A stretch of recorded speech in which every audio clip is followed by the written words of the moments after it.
Hey guys, welcome to a new video this week, and this week I bring you fan art from Crimson Peak. Some of you might know, and if you follow me long enough, you might even remember me doing a video on Crimson Peak art, I think a year ago, and basically I have sort of a tradition, kinda, to do Crimson Peak art once in a while, usually once a year, sometimes less, sometimes more. It all started, I think, in 2017, if I can find here, yeah, in November 8th of 2017 when I did this art.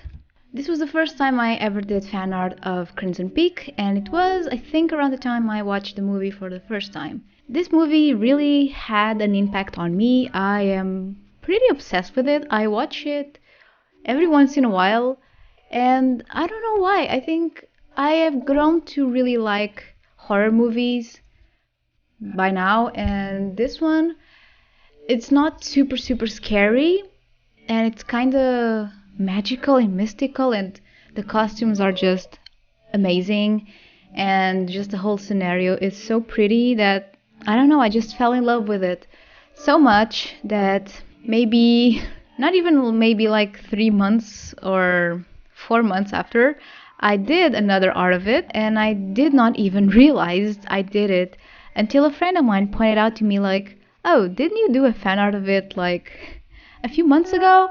And I was like, yes, I did. So I did this one in January of 2018. 2018. I can never say 2000. It's always a hassle. And with it came to me my tradition of doing Crimson Peak artwork once in a while. It's sort of a silly tradition, but one that I really grew fond of. And so after that, maybe once a year, I tried doing fan art from Crimson Peak. Next, after the last one I showed you guys, was this one. So this one was not my favorite, not at all.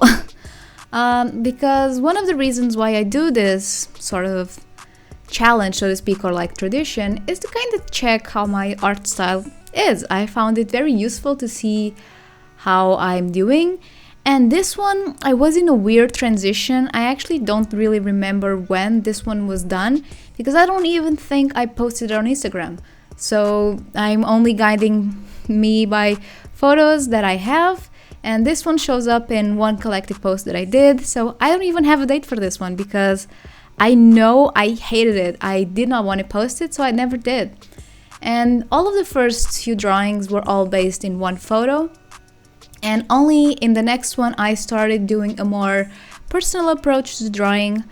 Before, I was just doing basically like a photo study of one photo of Edith, this one. Next comes one of my favorites so far, actually. I really like the composition of this drawing, and I really like that I went all vertical.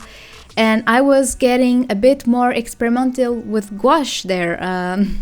You can probably tell from my first drawing ever that I did not always went all rainbows and colors with gouache. I was very scared of it in the beginning. And I think at this stage of the drawing, which I did in August of 2018, I was really coming to grips with gouache, I believe. And I remember I did a live during this drawing, and we were talking about sleep paralysis. And I just have very fond memories of this drawing, and I really love it. I'm very happy with how I did the dress, like the shading and everything else. So this drawing to me means a lot. I was super proud of it when I finished it, and honestly, it's still one of my favorites. Next comes one that, oh, this one pained me so much. I really did not like this one as well. This was on February 2019. And I remember at this stage, I was going through a weird phase in my life, honestly.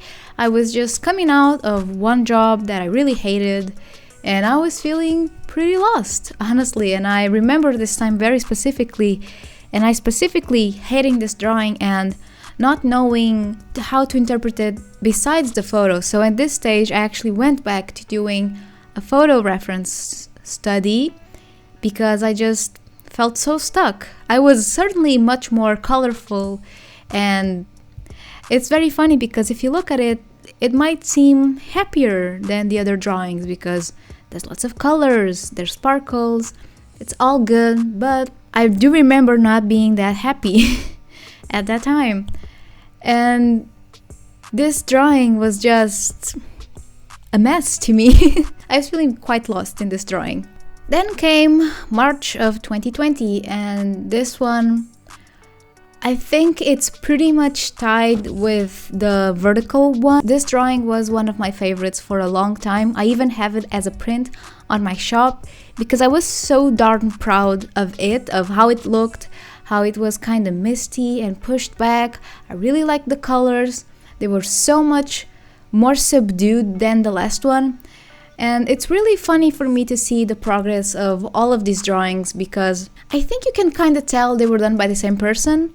But at the same time, I was in very different stages of my art and of my life each time that I did them. And I pretty much remember doing them. That's why I really enjoy keeping my sketchbooks, because most of the times I remember how I felt when I did the pieces, and I really like that. I remember when I did this one, the pandemic had pretty much begun. We were all staying home. I was feeling quite helpless, and so I turned again to Crimson Peak because it's my kind of safe haven, so to speak. And I really don't know why this movie means so much to me, but it really does, and I really like seeing how it progresses. I'm not sure I'll be doing more unless I'm in a different, completely state of mind next year, but I like to keep it once a year because it's like marks in life for me. So this year, now actually starting to talk about this year piece. This year I wanted to, again, remove myself from the reference photo, but kind of base myself on my last drawing because that was one of my favorites. The color scheme doesn't really ever change because it's the color scheme of her clothes, and I tend to do blonde hair with streaks of blue and pink anyway, so the color scheme never really changes. Although this drawing I did challenge myself by doing a moth, which is very messy. I'm definitely not great at doing moths. Butterflies are much easier for me, and you'll see at the end the moth is just quite messy. But I am pretty happy with the drawing. I hope that you enjoyed so far the process, and I totally recommend that you have, for example, one character or one object that you draw each year, or like from a date to date, because it's been very fun to see the progress of these pieces. Like in 2017, I was living in a completely different city. I had a completely different situation. My art was very different. I had just barely started gouache, I think you can kind of tell in the image that I really did not know what I was doing. My colors were muddy. Line art did not exist. But I really hated line art at that time in my life. But it's fun because I remember that, and I really do enjoy seeing this, and what it started from a photo study evolved to me doing fan art of something every year. And I really do enjoy as well challenging myself to create the fan art not always based on the photo reference.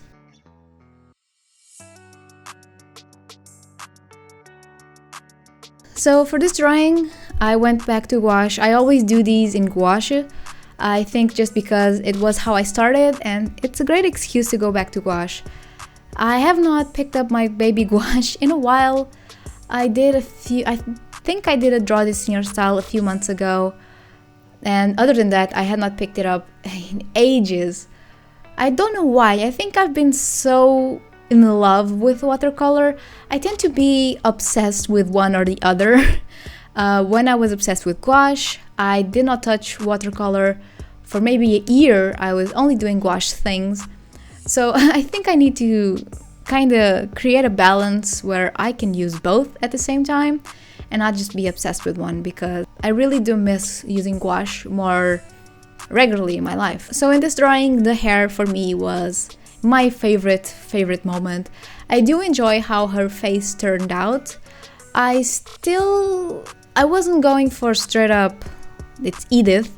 My style is not super realistic, but I do enjoy how she turned out. I think she turned out pretty cute. And overall, yeah, I am pretty satisfied with this one, and I'm happy that this is the descendant of my last drawing.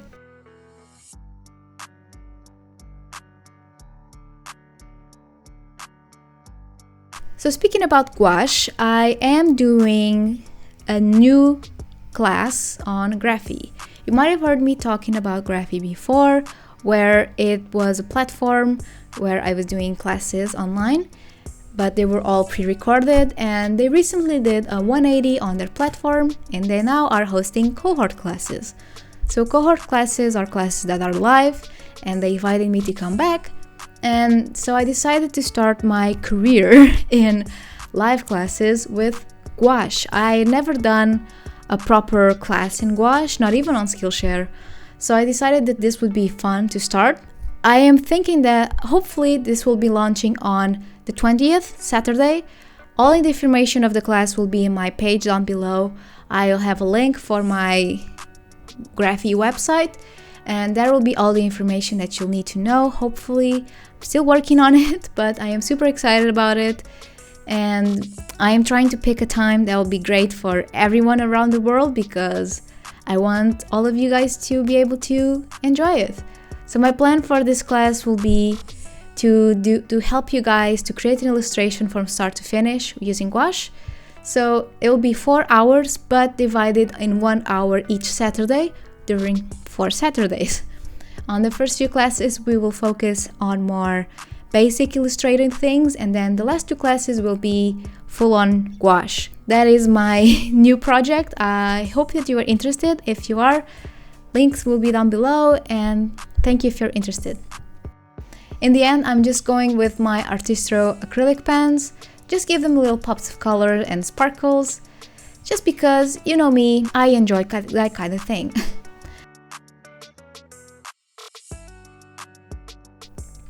With all of this, the video is done, and I just want to thank you so much for watching, and I hope you enjoyed this, my most recent version of my adored Crimson Peak. I always adore it, and I'm really happy with this year's edition. Thank you so much. Please do the thing, subscribe, leave a like and a comment down below. Let me know which of the versions you like. Some people like one more style than the other, so I'm really curious to see which of the styles you like the best, and if you are looking forward to the Graphy class. Thank you again for your support, and I'll see you in my next video. Bye!